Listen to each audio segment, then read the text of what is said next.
দিনাজপুরের ফুলবাড়িতে বিএনপির প্রতিবাদ মিছিলে ককটেল হামলা হয়েছে। এতে অন্তত 6 জন আহত হয়েছে। আহতদের মধ্যে 2 জনকে দিনাজপুর মেডিকেল কলেজ হাসপাতালে পাঠানো হয়েছে বলে জানা গেছে।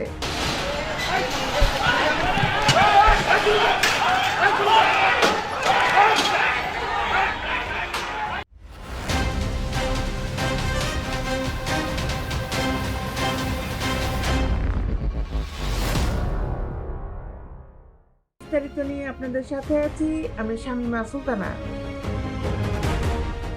গতকাল সন্ধ্যা 7:30টায় ফুলবাড়ি পৌর এলাকায় এই ঘটনা ঘটে।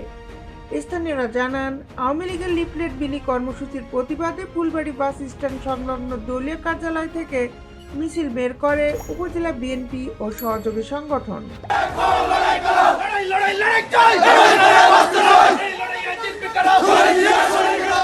মিছিলটি ফুলবাড়ি পৌর এলাকার বিভিন্ন সড়ক প্রদক্ষিণ করে। দলীয় কার্যালয়ে ফেরার পথে ছোট যমুনা নদীর সেতুর পূর্ব প্রান্তে অজ্ঞাতনামা দুষ্কৃতিকারীরা মিছিলে পার্টি ককটেল নিক্ষেপ করে। এতে 2টি ককটেল বিস্ফোরিত হয়ে বিএনপির 6 জন নেতাকর্মী আহত হন।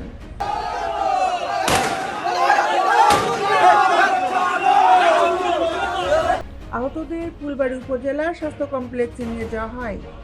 এদের মধ্যে ফুলবাড়ি উপজেলা বিএনপির সাধারণ সম্পাদক মোস্তাক আহমেদ চৌধুরী খোকন ও ফুলবাড়ি পৌর বিএনপির সাধারণ সম্পাদক সাজুল ইসলামের অবস্থা গুরুতর হওয়ায় তাদেরকে দিনাজপুর মেডিকেল কলেজ হাসপাতালে নিয়ে যাওয়া হয়েছে। ককটেল হামলার প্রতিবাদে রাতে ফুলবাড়িতে বিক্ষোভ মিছিল করেছেন বিএনপির নেতাকর্মীরা।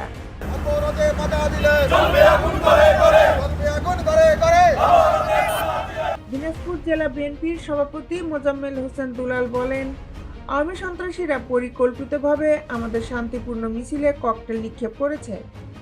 ফুলবাড়ি থানার ভারপ্রাপ্ত কর্মকর্তা AKM খন্দকার মহিবুল বলেন, 3টি ককটেল অবিস্ফোরিত অবস্থায় উদ্ধার করা হয়েছে।